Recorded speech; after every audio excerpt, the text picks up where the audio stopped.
Dengue মোকাবেলায় আগামীকাল থেকে প্রস্তুতি শুরু হচ্ছে বলে জানিয়েছেন স্বাস্থ্যমন্ত্রী সরদার মোহাম্মদ সাখাওয়াত হোসেন।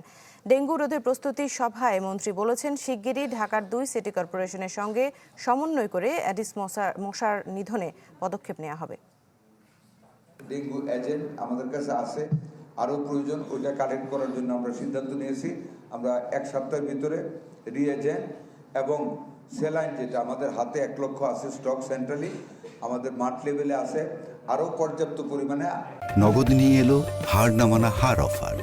সর্বনিম্ন 10,000 টাকা রেমিটেন্স নগদে পাঠালে থাকছে স্বর্ণের হার জেতার সুযোগ।